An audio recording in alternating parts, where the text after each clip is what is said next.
مولاي صل وسلم دائما أبدا على حبيبك خير الخلق كلهم مولاي صل وسلم دائما أبدا على حبيبك خير الخلق كلهم هو الحبيب الذي ترجى شفاعته لكل هول من الأهوال لمقتحم مولاه وسلم دائما أبدا على حبيبك خير الخلق كلهم يا رب بالمصطفى بلغ مقاصدنا واغفر لنا ما مضى يا واسع الكرم. Assalamualaikum warahmatullahi wabarakatuh. Bismillah walhamdulillah wassalatu wassalamu ala rasulillah Sayyidina Muhammad ibn Abdillah wa ala alihi wa sahbihi wa man walah la hawla wa la quwwata illa billah amma ba'du. Nawayna at-ta'alluma wa at-ta'lim wa at-tadhakkura wa at-tadhkir wa an-naf'a wal intifa' wal ifadata wal istifadah والحث على تمسك بكتاب الله وسنة رسوله والدعاء إلى الهدى والدلالة على الخير وابتغاء وجه الله مرضاته وقربه وثوابه سبحانه وتعالى إلى حضرة النبي المصطفى محمد صلى الله عليه وسلم. الفاتحة. أعوذ بالله من الشيطان الرجيم. بسم الله الرحمن الرحيم. الحمد لله رب العالمين الرحمن الرحيم مالك يوم الدين إياك نعبد وإياك نستعين اهدنا الصراط المستقيم صراط الذين أنعمت عليهم غير المغضوب عليهم ولا الضالين آمين. Para jamaah, Bapak Ibu yang dirahmati oleh Allah, alhamdulillah pada kesempatan malam ini kita masih diberikan kesehatan oleh Allah, masih diberikan kesempatan untuk bisa sholat maghrib berjamaah. Kemudian kita melanjutkan dengan ngaji setelahnya. Mudah-mudahan kegiatan ini bisa kita lakukan secara istiqomah, amin ya rabbal alamin. Bapak Ibu, para jamaah yang dirahmati oleh Allah, pada kesempatan malam ini saya akan melanjutkan kajian kitab Al-Arba'in An-Nawawiyah, kitab hadis yang sudah pernah kita bahas. Dulu yang sudah dibahas adalah hadis yang pertama. Berarti sekarang akan kita lanjutkan ke hadis yang kedua. Dalam kitab hadis Al-Arba'in An-Nawawiyah disebutkan hadis yang kedua berbunyi seperti ini. An Umar radhiyallahu anhu aidan qala bainama nahnu julusun 'inda Rasulillah sallallahu alaihi wasallam dhata yawmin idh tala'a 'alaina rajulun shadidu bayadi thiyabi shadidu sawadi sya'ri la yura 'alaihi atharu safar wa la ya'rifuhu minna ahadun hatta jalasa ila an-nabiy sallallahu alaihi wasallam فأسند ركبتيه إلى ركبتيه ووضع كفيه على فخذيه وقال يا محمد أخبرني عن الإسلام فقال رسول الله صلى الله عليه وسلم الإسلام أن تشهد أن لا إله إلا الله وأن محمد رسول الله وتقيم الصلاة wa tu'tiyaz zakata wa tasuma ramadhana wa tahujjal baita in istata'ta ilaihi sabila. Qala sadaqata fa'ajibna lahu yas'aluhu wa yusaddiquhu. Jadi Sayyidina Umar pernah meriwayatkan sebuah hadis. Beliau itu mengatakan, dulu kami pernah duduk berada di dekat Rasulullah sallallahu alaihi wasallam.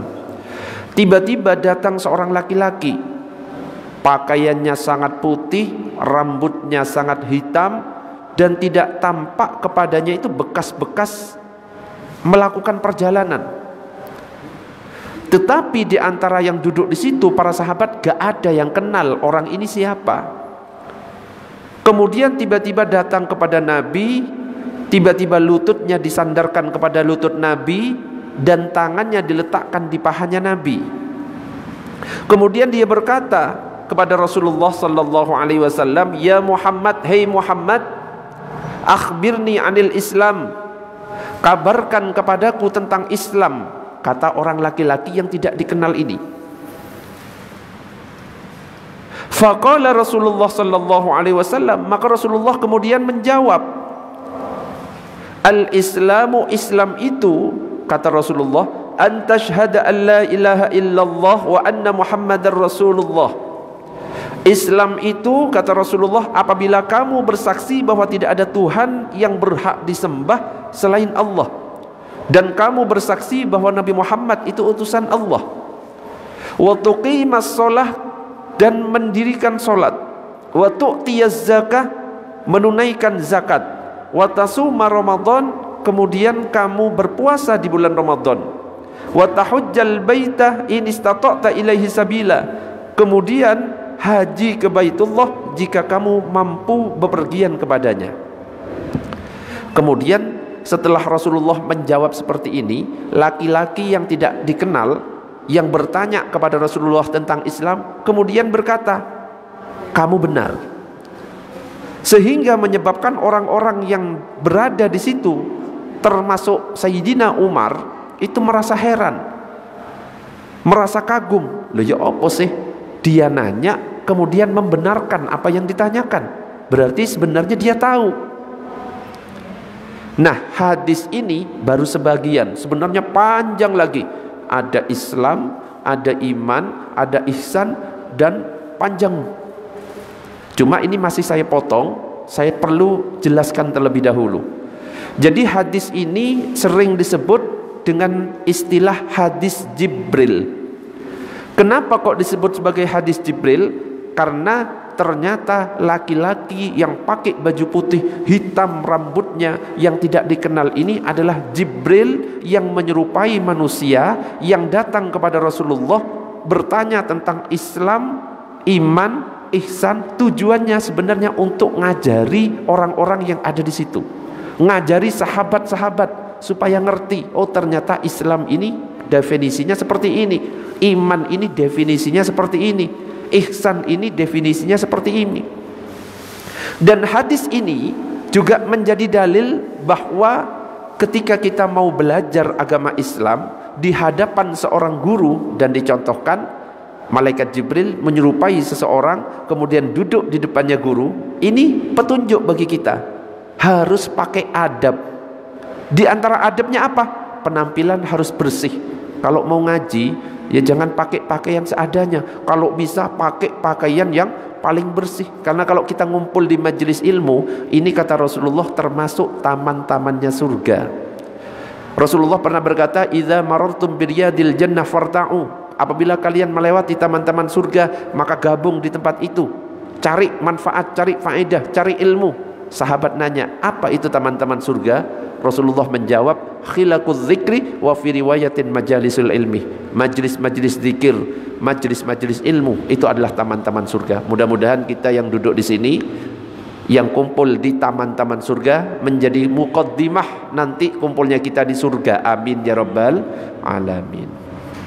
Jadi punya adab, pakaiannya bersih, rapi, baru menghadap guru, baru hadir ke majelis ilmu, baru hadir ke majelis zikir. Dan bagian awal dari hadis ini menjelaskan tentang rukun Islam. Jadi rukun Islam ini adalah perkara Islam yang teragung. Maknanya bukan sesuatu yang Islam tidak sah tanpanya, sehingga orang yang tidak melakukan salah satu rukun Islam tersebut menjadi tidak sah Islamnya secara mutlak. Rukun Islam kan disebutkan ada 5. Bukan berarti kalau 5 tidak dipenuhi, salah satu tidak dipenuhi, berarti dia kafir. Tidak seperti itu. Karena kalau kita lihat, ada orang yang mengaku dirinya Islam tapi tidak sholat. Ada nggak? Apakah langsung kita katakan kafir? Enggak.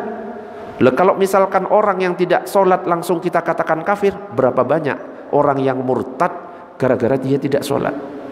Jadi kalau dalam mazhab Syafi'i ada orang tidak sholat, itu dirinci dulu. Seandainya orang yang tidak sholat meyakini dalam hatinya sholat gak wajib buat saya, baru murtad, kafir. Tetapi kalau ternyata orang ini sebenarnya di dalam hatinya tetap sholat ini kewajiban, cuma saya sibuk, males, ya, ada kesibukan urusan ini, akhirnya sholatnya tidak dikerjakan, cuma tetap yakin dalam hatinya sholat kewajiban saya.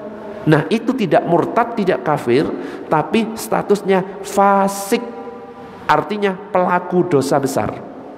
Kalau dia tidak bertobat, disiksa nanti di hadapan Allah Subhanahu wa ta'ala. Jadi jangan sembarangan ngafir-ngafirkan orang. Ya, ada orang meninggal, tugas kita kan memandikan, mengkafani, terus mensolati, ngurus jenazah itu. Jangan sampai kita melihat secara dohir, itu nggak pernah sholat Ustaz, jadi saya nggak akan nyolati karena dia nggak pernah sholat. Jangan. Justru kalau misalkan kita tidak nyolati, semua yang ada di tempat ini dosa semuanya. Kita cukup lihat dohirnya saja. Kalau kita tahu dia itu Islam, mau dia sholat urusan dia, mau dia nggak sholat ya urusan dia. Yang penting kita tahu dia Islam, mati ya sholati.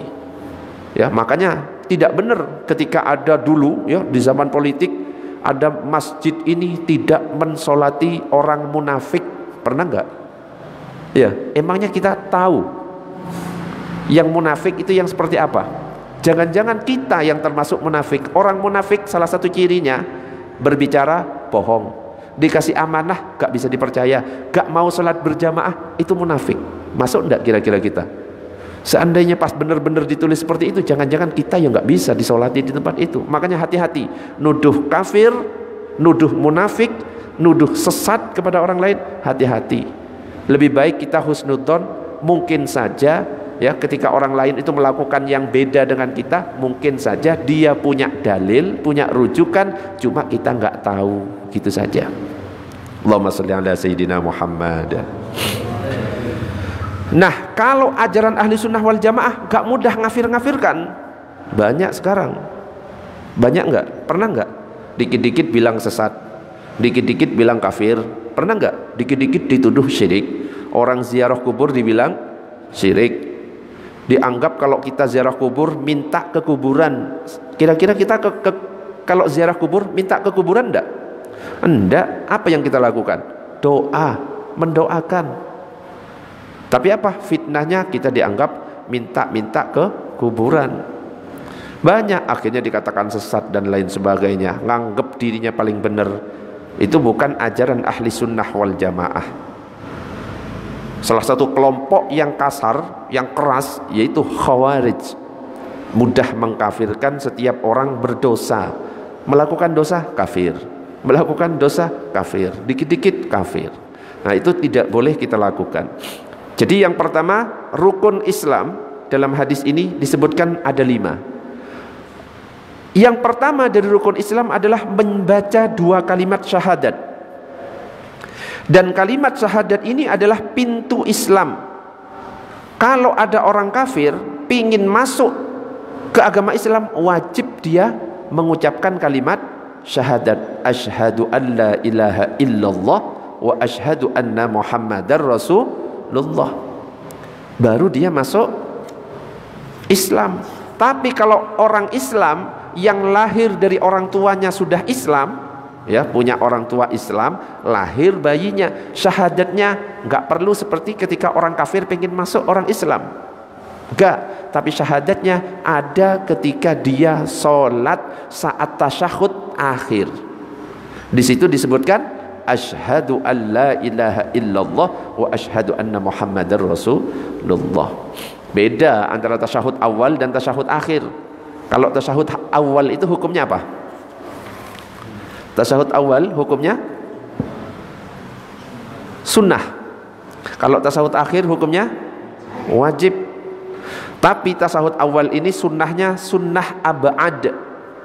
Sunnah ab'ad ini kalau seandainya ada orang lupa mengerjakan, dianjurkan sujud sahwi. Kadang-kadang ada kasus ya, ada imam sholat lupa tidak tasyahud awal. Kira-kira kalau lupa nggak tasyahud awal, makmum laki-laki cara menegurnya adalah mengucapkan apa? Subhanallah. Kalau perempuan nepuk dibalik seperti ini, bukan nepuk seperti ini, nepuk. Kalau perempuan, kalau laki-laki subhanallah. Itu juga harus ada ilmunya. Ketika imam lupa tasyahud awal, sudah berdiri tegak lurus, terus ada yang negur subhanallah, kira-kira imam turun atau tetap berdiri? Tetap berdiri atau turun? Tetap berdiri kalau sudah keadaan tegak. Kalau turun gimana? Batal sholatnya. Contohnya seperti ini. Dan coba dan ini posisi sujud. Sujud. Rakaat kedua harusnya duduk. Allahu Akbar. Sudah berdiri tegak seperti ini, makmumnya, loh, subhanallah. Meskipun subhanallahnya disebutkan sampai 1000 kali, sampai berbusa mulutnya, jangan sampai turun. Kenapa? Sudah masuk ke rukun berikutnya. Faham sampai di sini? Tahiyat awal hukumnya sunnah. Berdiri hukumnya wajib. Tidak boleh mendahulukan yang sunnah daripada yang wajib. Tapi nanti ketika sudah tasyahud akhir, sebelum salam, apa yang dilakukan? Sujud sahwi, sujud 2 kali. Fil alamina innaka hamidum majid. Sujud. Subhana man la yanamu wa la yashu. Subhana man la yanamu wa la yashu. Subhana man la yanamu wa la yashu. Duduk. Rabbighfirli warhamni. Dan seterusnya sujud lagi. Subhana man la yanamu wa la yashu. Duduk lagi. Salam. Assalamualaikum warahmatullahi. Assalamualaikum warahmatullahi. Itu kalau tasahud awal lupa. Beda dengan kalau tasyahud akhir. Sekarang tasyahud akhir, harusnya tasyahud akhir sujud. Ini sudah 4 rakaat, harusnya duduk. Bisa dibayangkan? Harusnya duduk. Tapi ternyata imam berdiri rakaat kelima. Allahu Akbar. Pertanyaannya, makmum ikut berdiri atau duduk? Hah? Ikut berdiri atau duduk? Kalau berdiri makmum batal semuanya. Ini beda, bukan tasyahud awal ini, tasyahud akhir. Makmum wes ngerti, loh imamnya lebih. Salah satu yang bisa membatalkan sholatnya orang itu adalah ketika nambah rukun. Kalau kita berdiri, nambah rukun atau tidak? Nambah. Nah ketika dia berdirinya tegak, diingatkan kamu berdiri. Diingatkan tetap tidak duduk. Harusnya kalau imamnya sadar, duduk. Beda dengan tasyahud awal. Kalau tasyahud awal gak boleh duduk. Faham? Karena sunnah. Kalau ini wajib duduknya ini. Belum diingatkan. Nah, subhanallah gak diingatkan. Diingatkan gak duduk. Subhanallah gak ingat. Karena ini yakinnya masih 3. Makmumnya yakin ini 4. Maka makmum jangan berdiri, tetap duduk. Namanya duduk intizor. Minta tolong. Duduk di belakang. Kamu tetap berdiri. Nah, duduk tasyahud akhir. Sudah mengingatkan, subhanallah, coba, subhanallah. Diingatkan, subhanallah. Harusnya duduk. Okay? Karena sudah lebih rakaatnya, gak boleh menambah rukun. Ternyata gak duduk. Maka bapak ini gak boleh berdiri. Namanya duduk intizar, duduk menunggu, tunggu. Biarkan ini gerak sampai duduk. Rukuk, sami Allah, sujud, duduk, sujud, duduk tapi baca tasyahud akhir. Meskipun sambil nunggu ya tetap khusyuk ya, bukan pah ngobrol sama sebelahnya. Ngobrol sambil ngopi. Iki kelebihan imamnya ngopi, ya batal. Baru ketika imam salam, assalamualaikum warahmatullahi, baru ikut salam. Bisa difahami? Bisa membedakan antara tasyahud awal dan tasyahud akhir? Allahumma shalli ala sayyidina Muhammad. Sampai di sini ada pertanyaan sebelum dilanjut? Monggo. Kalau ada pertanyaan, silakan. Ya, silakan. Kalau kasus yang terakhir tadi, seandainya makmumnya itu ragu-ragu, 4 atau 5, akhirnya yang ragu-ragu makmumnya. Iya. Tapi imamnya berdiri, sudah salah. Imamnya salah. Makmumnya ragu-ragu, akhirnya ngikut imam. Ya.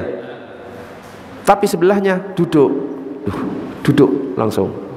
Ojo tetap berdiri ya, karena apa? Sudah menambah rukun. Kalau ternyata lupa semuanya, kok berdiri semuanya? Berdiri semuanya. Ya sudah, namanya lupa itu gak apa-apa ya. Kalau lupa itu gak apa-apa, aman. Jadi kalau lupa aman. Kalau benar-benar lupa. Ada lagi pertanyaan? Monggo, silakan. Monggo, Pak Didi. Tadi yang dikatakan kalau misalkan imam salah, kemudian kita kan sujud sahwi ya, terakhir sujud sahwi. Nah, sujud sahwi itu kita pribadi atau semua jamaah? Kita sujud sahwi ketika imam salah atau lupa tasyahud awal dipimpin oleh imam. Dan hukum sujud sahwi itu sendiri sunnah. Seandainya kok wis lupa tasyahud awal juga lupa sujud sahwi, nggak apa-apa, itu sah. Kenapa? Sujud sahwi hukumnya sunnah. Kalau imamnya sujud sahwi, kita sujud sahwi. Kalau imamnya nggak sujud sahwi, ya sudah ikuti imam. Ya, karena kita milih imam itu untuk diikuti. Innama ju'ilal imamu liyu'tamma bih. Imam dipilih untuk diikuti. Pokoknya manut imam aja. Kalau imamnya sujud sahwi, kita sujud sahwi. Imamnya sujud tilawah saat membaca ayat sajadah, kita sujud tilawah. Imamnya kunut, ya kunut. Imamnya nggak kunut, ya sudah, manut aja. Yang diikuti, yang kita ikuti harus kita ikuti gerakannya. Ada lagi pertanyaan? Lebih utama mana antara makmum yang ketika duduk di tasyahud akhir tadi dengan duduk intikal dan makmum yang maraton? Itu ada dua cara. Cara pertama duduk intizor, yang kedua mufarokoh langsung salam dan sama-sama mendapatkan pahala berjamaah. Sama-sama baik. Jadi ada dua solusi. Satu nunggu imam, dua mufarokoh. Tapi kalau saya milih nunggu imam karena nanti sekaligus dzikir, doa, ya, gitu. Jadi dua cara. Sama ketika kita berjamaah, terus kok bacaannya salah semuanya. Bismillahirrahmanirrahim. Alhamdulillahirabbil alamin. Gak bener, hurufnya berubah. Jangan ikut sampai selesai, tapi langsung saya mufarokoh dalam hati. Saya memisahkan diri, saya sholat sendiri dalam hatinya gitu. Sholat aja sendiri. Apakah dapat pahala? Dapat ya, karena kita sudah niat berjamaah, itu sudah dapat pahala. Ada lagi pertanyaan? Ya, monggo. Tentang sujud terakhir di dalam sholat jamaah, itu terkadang ada, saya melihat itu ada jamaah yang imam sujud terakhir terus kemudian duduk tahiyat akhir misalnya, itu ada makmum yang nggak mau ngikuti imam, jadi agak lama, mungkin dianggap sujud terakhir itu doanya mustajabah, dianggap begitu, padahal dia makmum. Nah itu hukumnya gimana? Maksud itu apakah boleh ataukah makruh atau gimana?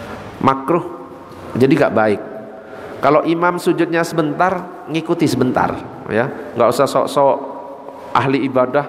Imamnya wis duduk, dilamakan. Ini sujud terakhir. Dari mana dalilnya? Kita itu memperlama sujud bukan di sujud terakhir saja, tapi di setiap sujud. Cuma kebiasaan kita milihnya sujud terakhir. Yang paling dekat posisi seorang hamba dengan Robnya itu adalah ketika sujud. Gak disebutkan saat sujud terakhir, enggak. Tapi saat sujud. Artinya apa? Kita itu boleh memperlama sujud setiap sujud. Sujud pertama, kedua, tiga, empat. itu kalau sholat sendiri. Kalau berjamaah maksimal 3. Katanya Imam Ghazali maksimal 3. Kenapa? Khawatir menzolimi jamaahnya. Karena jamaah macam-macam. Ada yang tua, gak kuat lama-lama sujud, ada anak kecil yang pengen segera main, ada pemuda-pemuda mungkin tugasnya banyak, ada yang karyawan yang harus kembali ke kantornya. Standar ya, gak ada sujud terakhir dilama-lamakan. Kalau jadi imam standar 3. Kalau sholat sendirian silahkan sak kapoe, sak puase, mau sampai 1000 bacaannya, 1 jam sujudnya, sampai di sininya jebol, monggo ya. Itu aturannya. Itu disebutkan dalam kitab Bidayatul Hidayah yang ditulis oleh Imam Al-Ghazali. Ada pertanyaan? Lanjut dulu. Allahumma shalli ala sayyidina Muhammad.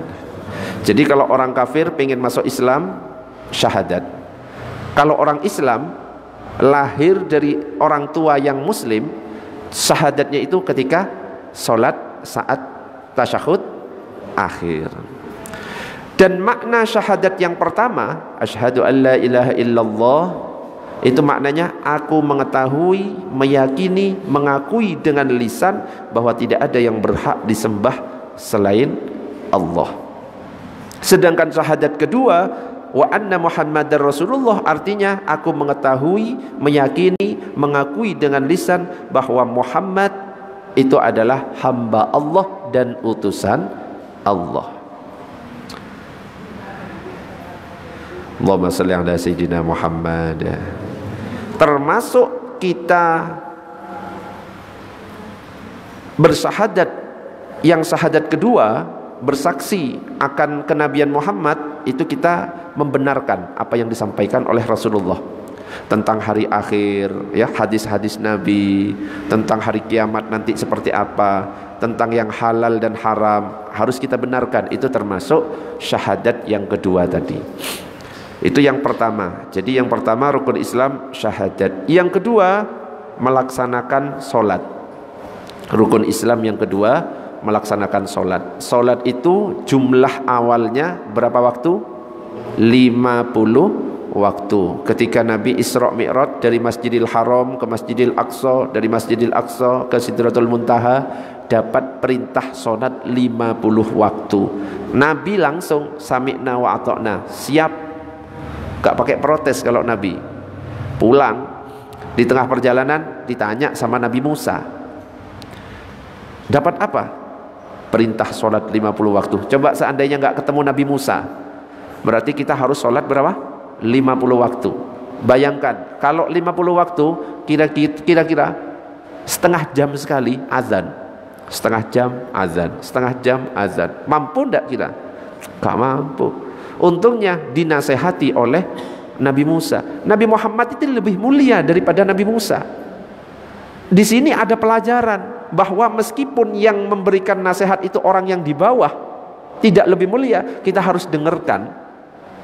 Dalam kisah ini ada ya, Nabi Muhammad mendengarkan nasihat dari Nabi Musa sampai bolak-balik 9 kali hingga menjadi 5 waktu.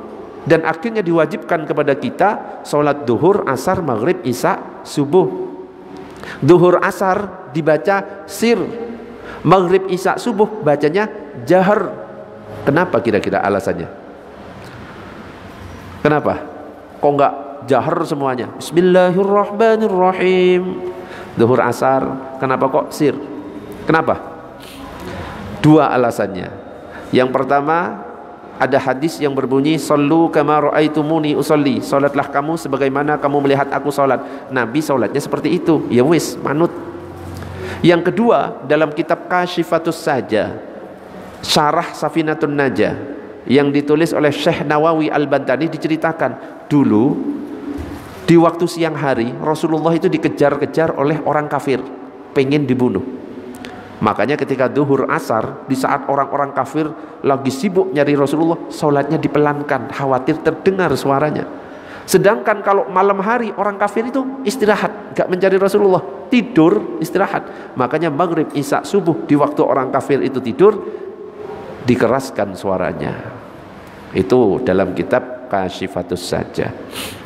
Khamsu salawatin katabahunallahu 'alal ibad, ada 5 salat yang Allah wajibkan kepada para hamba. Makanya jangan sampai kita tinggalkan salat. Bagi yang pernah meninggalkan salat wajib diqadha. Ustadz, saya pernah meninggalkan salat selama 1 tahun. Gimana Ustadz salat saya? Taubat kepada Allah, taubatan nasuha. Yang kedua, sebagai bentuk taubatnya, qadha selama 1 tahun. Jadi selama 1 tahun kita sholatnya double. Sholat maghrib, habis sholat saya qadha. Besoknya isya, sholat isya, habis itu sholat. Bukan berarti cuma qadha, bukan berarti cuma taubat terus gak ada mengqadha. Enggak, itu utang, tetap wajib diqadha. Ada memang pendapat yang mengatakan cukup diganti sholat sunnah. Pertanyaannya, apakah bisa sholat wajib diganti dengan sholat sunnah? Gak bisa. Sholat wajib, bayarannya sholat wajib. Ibaratnya kalau kita punya utang kepada orang lain 100.000, wajib kita bayar 100.000. Ini utangnya kepada Allah, maka wajib diqadha. Meskipun cara mengqadhanya dengan cara mencicil. Dan sholat ini yang pertama nanti dihisab. Awwalu ma yuhasabu bihil abdu yaumal qiyamah min amalihi sholatuhu. Yang akan dihisab oleh Allah di hari kiamat dari amal kita itu sholat. Sholatnya baik, aman. Tapi sholatnya kalau misalkan gak jelas, itu nanti tambah berat nanti perhitungannya seperti apa. Makanya harus ada ilmunya tentang sholat, itu harus ngerti. Allahumma shalli ala sayyidina Muhammad. Itu yang kedua. Sebelum dilanjut yang ketiga, ada pertanyaan? Monggo. Ada pertanyaan? Belum? Ada? Belum? Pak Rizky biasanya nanya. Sudah jelas dah. Ya sudah. Salat yang pertama dilakukan oleh Nabi, salat apa? Zuhur, asar, maghrib, isya, subuh. Salat yang pertama kali dilakukan oleh Nabi setelah Isra Mi'raj. Nabi datang Isra Mi'raj, nyampe ke bumi itu sebelum subuh. Terus salat yang dilakukan pertama kali, salat apa? Subuh. Nabi belum salat, masih belum ngerti caranya. Jadi Nabi itu belum tahu, nyampe di bumi sebelum subuh sudah nyampe.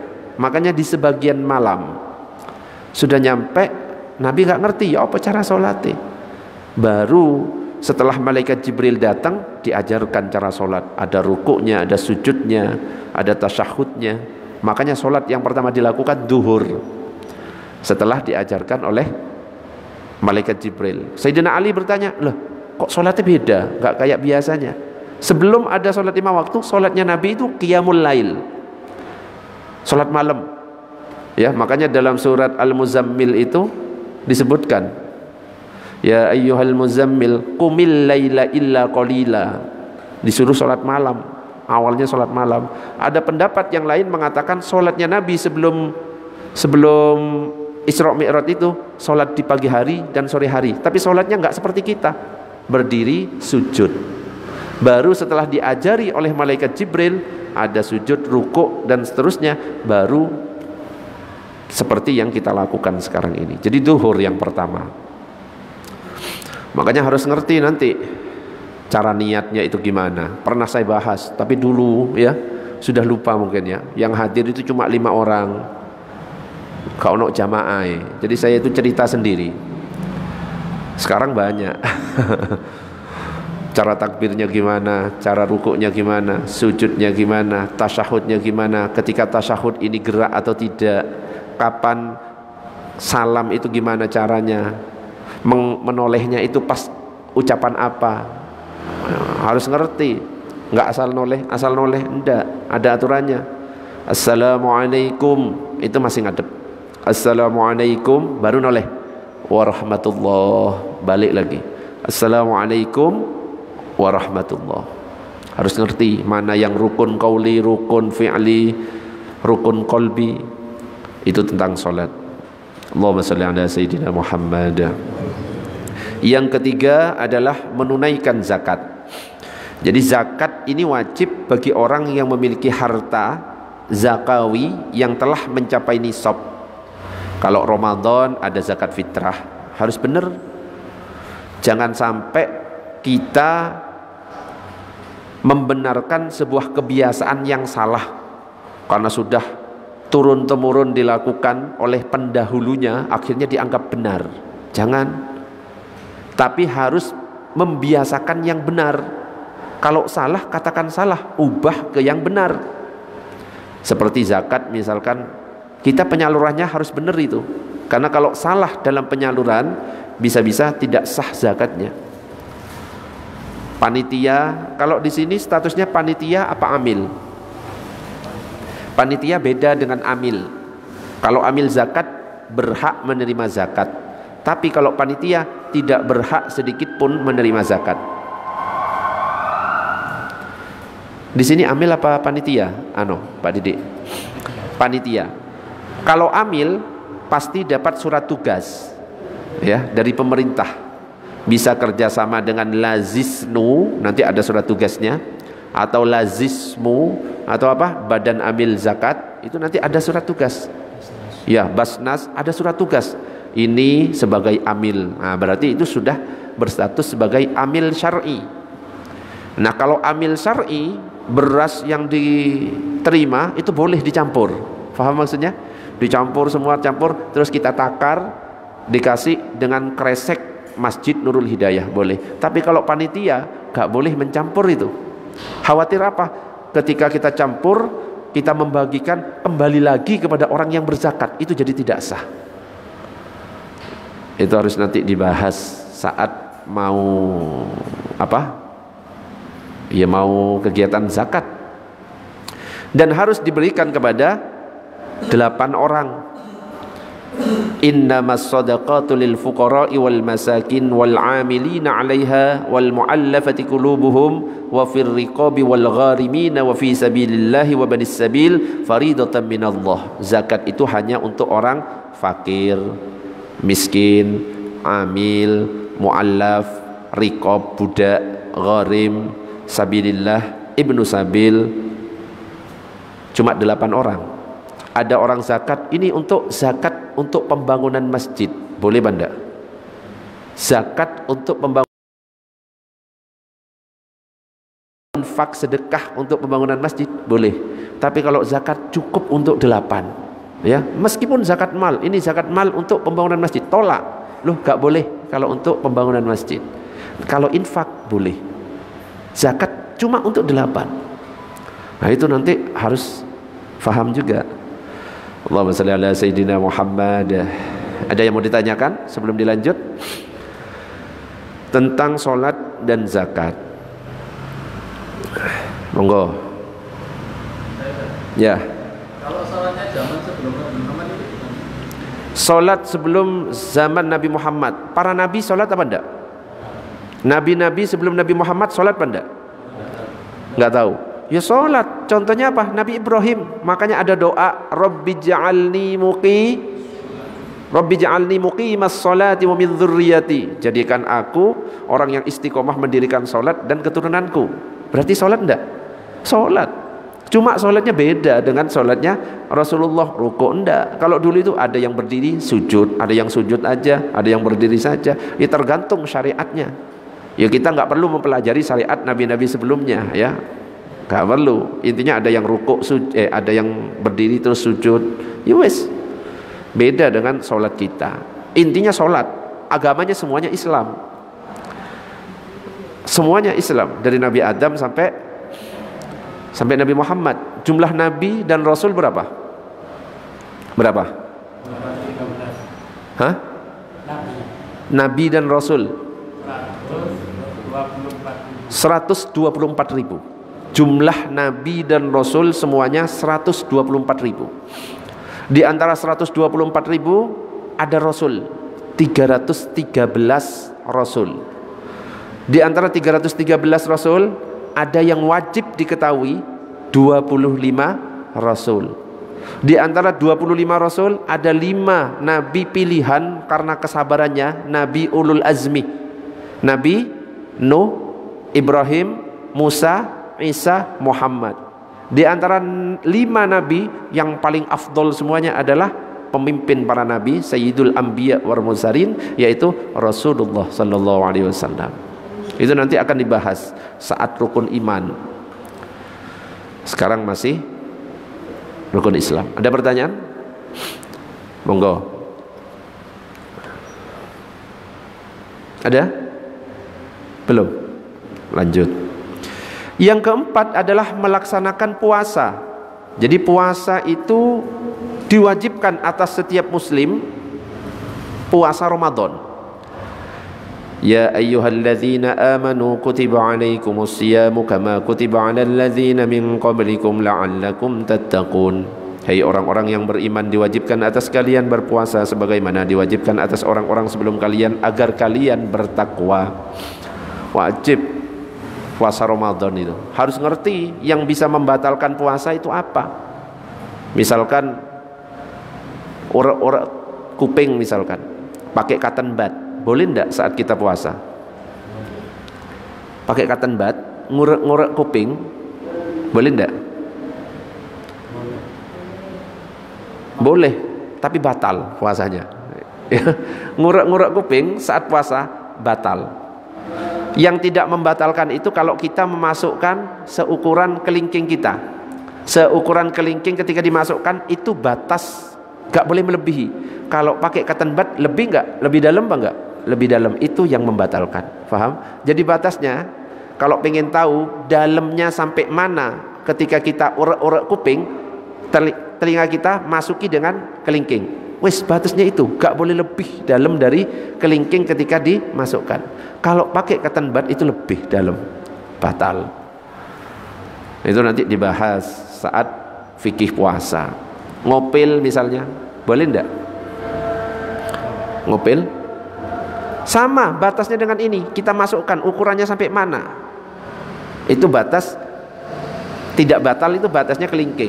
Kalau melebihi, misalkan pakai jarum, oh itu wis bahaya, batal. Nah, di bulan Muharram, sekarang kan bulan Muharram, ada puasa sunnah. Makanya dikatakan afdhalus siyami ba'da Ramadan, seutama-utamanya puasa setelah puasa Ramadan, Sahrullahil Muharram, yaitu puasa di bulannya Allah di bulan Muharram. Salah satu anjurannya memperbanyak ibadah puasa. Kalau bisa 1 bulan bagus. Kalau nggak mampu, boleh cukup ambil 9 dan 10. 9 itu istilahnya adalah puasa